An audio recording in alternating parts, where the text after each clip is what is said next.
Hello everyone, so if you want to take an amazing micro photos on your Xiaomi 14T, first of all let's open up a camera mode, and usually micro mode hidden within the camera app. However, on 14T Pro it's built in, right? So it's built into this great camera by Leica, and here there isn't a dedicated micro mode button. Instead, zoom on your subject to simulate a micro mode. So let's keep on zooming. As you see, the zoom is great actually, and the micro mode is working cool. So as we see, it works good.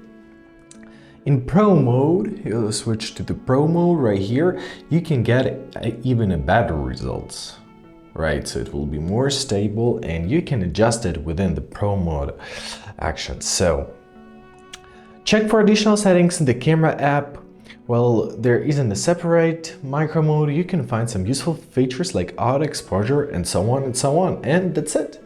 I hope this video is helpful. Thank you so much for watching and have a great day.